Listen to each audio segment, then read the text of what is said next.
listening to Mobile ICER, a podcast from the Institute for Community Engaged Research at UBC's Okanagan campus. I'm Dr. Christine Schreier, a linguistic anthropologist and director of the Institute. This podcast has been produced on the ancestral and unceded territory of the Syilx Okanagan peoples. We recognize that we are visitors on these lands and thank them for sharing their territory with us.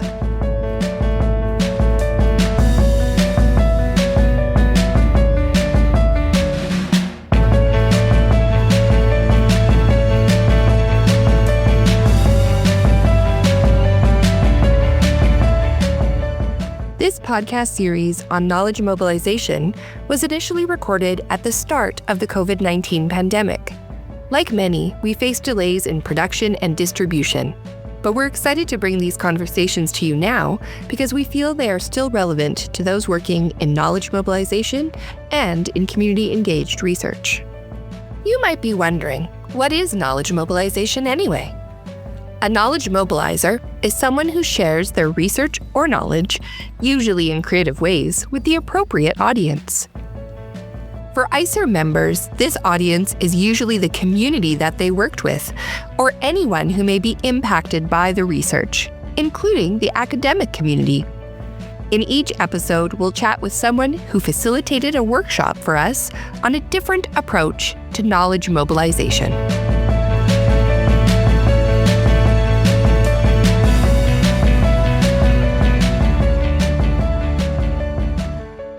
Today, we are joined by Maddie Likai, the Knowledge and Community Mobilizer at ICER, to talk about using memes and social media to engage audiences and share knowledge. Hi, Maddie. Thanks for joining us today. Hi, Christine. It's great to be here. Thanks for having me. Of course. So to start off, I introduced you a little bit, but can you tell us who you are and how you got interested in memes? Yeah. So I am the Community and Knowledge Mobilizer at ICER, and I recently graduated from UBCO with an undergraduate in anthropology. And I'm particularly interested in digital web accessibility and all sorts of visual media that ends up going along with that. So that's a little bit about my kind of academic and research background. How did you get interested in memes?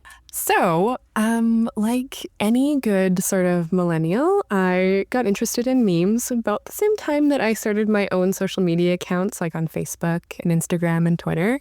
And yeah, I started engaging with them just like most people do, thinking that it's this funny thing that, we share this sort of humor and stuff back and forth. I send them to my brother all the time. And then I started seeing people using memes in this really new kind of exciting way where they were sharing really interesting information and research and using memes in all sorts of different contexts, from education to research to public health, to share really cool information. And I was like, there's something different happening here. And so I started having a conversation with some of the people at ICER, and we came to the conclusion that it was actually a really cool knowledge mobilization tool that nobody was really kind of talking about yet. Because memes, because they're mostly humor-based, we don't often think of memes as having much academic or research value. But then I started just, looking around, and there are tons and tons and tons of amazing resources that people are using memes for, which, was just exciting to see. So that's kind of where I started down the meme trail.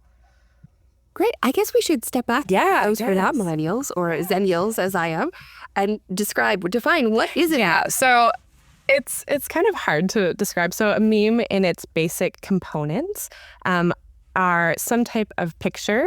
Often it's a stock image or something from pulp culture that's like really readily recognizable. And then it has some type of ironic or funny or satirical text on the top and the bottom. And so it makes this image that people really quickly recognize because they have that shared cultural knowledge. And then it sort of takes a humorous spin on that. And so often memes are used just in funny ways as like some form of social commentary or just for humor, but other people are using memes to do all sorts of things of like sharing interesting facts about weird mosses in biology sort of things. So yeah, that's sort of the basic components of what a meme is. And then they circulate on social media generally, and they become popular the more people circulate them and interact with them. So that's the big component of why memes work, is because lots of people interact with them and they sort of become these viral sensations that everyone knows and engages with. So yeah. Right. I was going to say it's that viralness of them that make them even better to use. So if you had to list the top 3 memes that you see, or the ones that are the most viral, what would those 3 be? Oh, that's a really good question. I really like right now that meme format where they're on a freeway and there's like the freeway sign and then the car driving off to the other end. So it's like often like on the sign there's something really practical of like, oh, save your stimulus check for groceries. And then it's like, buy a whole bunch of puzzles and scooters. And then you take that ramp as sort of this impulsive thing. So I find that one's pretty fun to engage with. Yeah, there's, I'm trying to think of the other ones that I've seen a lot going around. One of my favorites is the one about the butterfly. Oh, yeah, on the plane? that one is really great too. Just sort of brings some ironic, witty kind of humor to juxtapose that commentary. So, yeah, those are 2 really, really big ones that I still see floating around that could be seen as like classic memes that are kind of here to stay for a while, which is fun to see. So you mentioned before about people using memes to share about moss or other biological knowledge or other things. So can you tell us a bit about some of the benefits of using memes to share knowledge and how they're a communication tool or a research tool? So the thing that I really like about memes is that, number one, they are super easy to make and they are super, super cheap. Like, you literally just need to have an idea and a computer with some internet access on it to make a meme. And so when you're thinking about the different ways that we tend to share knowledge in research spaces, it's often very there's a lot of different barriers that people may experience in getting into sharing their knowledge. And so memes are one way that is a really accessible, open way to, just bring people in and share your knowledge. And then another thing is that because memes have that viral quality, people engage with the content on a meme in a very different, exciting, and enthusiastic way. And you also end up sharing it with a much more diverse audience. Like, I'm not a biologist and I'm not somebody who knows much about mosses, but for some reason I have a whole photo album now on my phone of moss memes.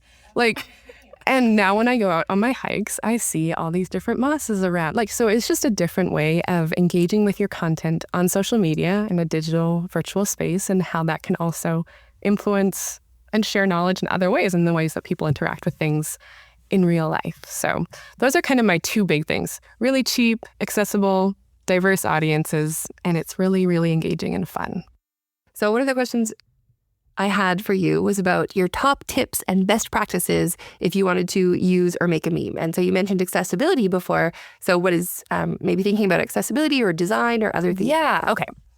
So when we're thinking about the accessibility and like how to design a good meme, it's really important to end up looking around and doing some research of what memes are doing in your own field and what memes are popular.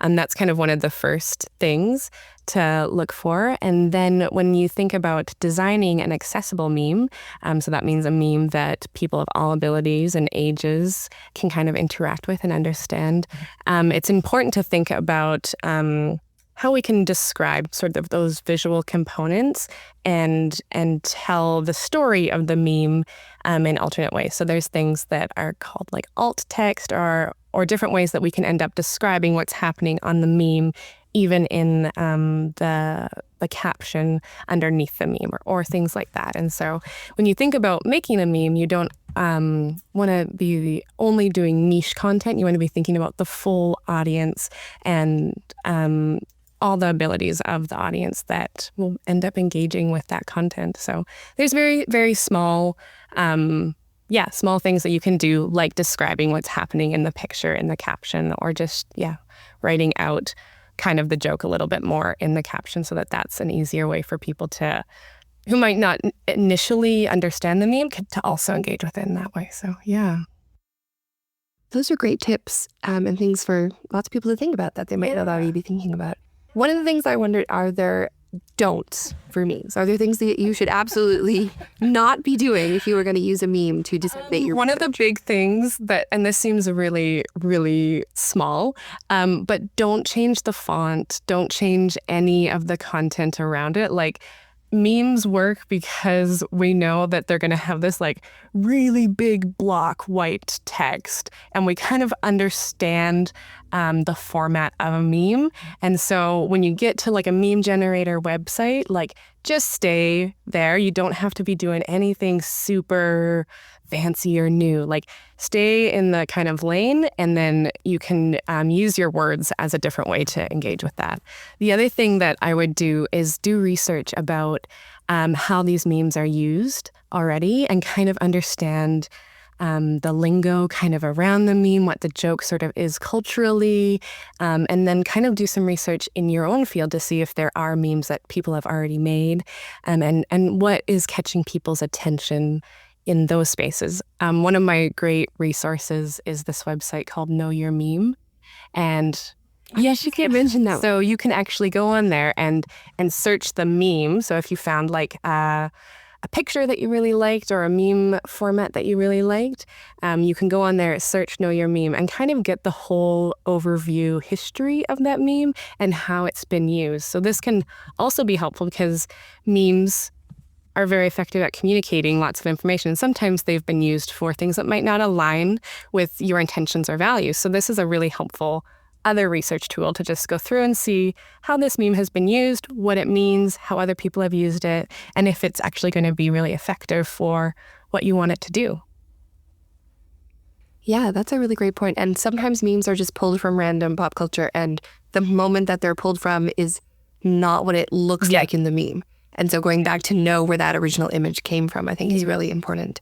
There's that piece. The other thing I was wondering about is the idea, especially in the context of the Black Lives Matter movement right now, and digital blackface. And so I'm not as much of a meme user, but I do use a lot of GIFs to reply to things on social media. And I've been avoiding using digital blackface. So using GIFs that are of different ethnicities or different cultures or races, so that I'm not taking on that person's persona. So can you comment on that for me at all? And so digital blackface is really interesting because often people of color and of different ethnicities and cultures people capitalize on those stereotypes and use them only as reactions and stuff. And it is a really interesting conversation that is happening about how different ways that we appropriate culture in physical spaces actually do translate to digital spaces. And so when we think back through the majority of memes or GIFs and stuff that we end up using, it is important to still be operating with similar values that you would in the real sort of physical world. Even though there are different dynamics and different ways that people communicate in these online spaces, those things don't end up changing that much. And you still want to make sure that what you are presenting is in line again with what you intend it to be. So Know Your Meme is one great area to look through and just be like, because there's a Kermit meme that was used by right, alt, white supremacist groups. And so you're thinking, oh, Kermit the Frog, that's totally a Muppets. It's pretty innocuous. It's innocent. And now it has this really dark connotation, which you might not initially realize. And so just doing a little bit of research in that way, even just like doing a quick Google image search can really help to show you the ways that this meme and image has been used and the different sort of political leanings or different stuff like that it ends up gaining just because it's a visual image. And so, yeah, those are some of my ideas around digital blackface and just all those sort of dynamics that end up making digital spaces really complicated, but also really crucial areas to keep on having these conversations about how we show up for those people that are in our community that we care about. Absolutely. And I think that's really good advice because I think people would get excited about this idea. You've provided some great benefits to using memes or what the advantages are, but then not doing your research before you jump into making them is really important. So making sure Google image search or know your meme.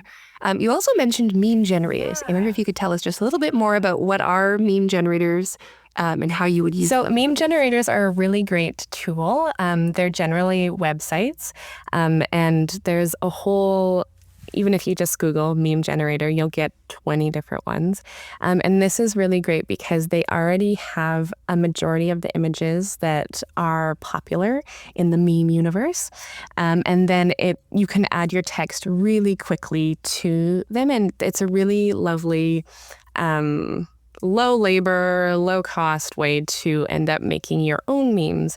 And the other thing that's really helpful about meme generators is that a majority of the images that show up on meme generators are within public domain use. And so when you come to things like copyright or intellectual property and things like that, and you end up making your own meme, some of those things are good to be aware of. But when they're on a meme generator website, the general consensus is that they are a public domain and you are free to use them as long as you're not making money off of the meme. And so that's a great tool for getting into meme making, is to just pick up a meme generator, throw some words on a picture, do a little research, and then sort of see how people respond to it. Yeah, that's a great comment as well, because something else people wouldn't think about, the copyright in the images in the memes. So it's good to know that those ones are usually considered open access or public domain. Another thing I was thinking about, so I mostly see memes on social media, Twitter, Instagram, Facebook, things like that. But where else can you use memes? Is it just going to be in the digital domain, or where have you used memes? So I've used memes on posters. There's this really cool study that came out. It was this new public library that was like collaborating with the university, and they ended up using memes on all of their announcement, like sort of posters around this new space. And it actually helped students engage with the space and know what resources were out there, because when you have just a poster with some words on it, I mean, we've all been around places and it's kind of hard to know how to engage with that. And it's often I just walk right past them. But they found using memes and something that people already were engaging with in their digital space, when they brought it out into a physical space, people were like, whoa, this is kind of cool. And they engaged with the content in a really engaging new way. And then I was thinking of another one where a public health initiative ended up using memes with high school students. And it was a big part of their curriculum of making memes and all this stuff around vaping and tobacco use. And so the students collaborated together with the educators and everything to make the memes and then put them out. And it was this huge public health initiative that had really, really positive outcomes. So you can use it to get people's attention. And you can also use it in the education setting or in sort of these more collaborative spaces to bring people in and have conversations about subjects that might be difficult or subjects that people might not initially want to jump into right away, like vaping in teenagers. So yeah. Right. Yeah, that's a really, really cool idea about getting people to work together to build memes, especially if it's people, younger individuals, people who are using memes a lot more. Anyway, so great ideas. Have you ever put a meme in a paper as a student, or would you put one in a publication going forward as an academic? I wrote a paper for a cultural studies class on Twilight. And so I put a couple of memes in that because it was a funner, sort of lighter paper, and it got great reviews. And then I took another course, and it was for our midterm review. And so we did this like midterm review for like 30 minutes in class and stuff. And then we all handed it back. And me and my group, we answered all the questions, but we also put memes in it to illustrate. And people just like, it was amazing how enthusiastic people were, because like, it's something that you don't really expect to show up in a classroom, but people found that it was really helpful to remember those theories and concepts when we have this ridiculous image of somebody doing something. And yeah, it was quite a fun study sort of technique. Great tips for teachers then too. So review tips, put it on a meme, and then people will understand it more. Yeah. Well, is there anything else that we should know about memes? I think that the exciting thing with memes is like get out and look at some memes, have fun doing it. It's meant to be fun and it's low stakes. It's a really easy thing to do, and don't take yourself too seriously if you want to make a meme. And you can also share other people's memes that you just enjoy too. That's a really great way. So yeah, have fun and do a little bit of research. Look for some things that you might find interesting in your own field, and yeah, share that knowledge. That's great. I feel really enthused about going to make memes again, as I was the last time we talked about this. So thank you so much for joining us, being on our podcast and talking about time. This has been lovely. I don't often get to talk about memes, so this is a fun conversation to have. more people should talk about you. I really agree.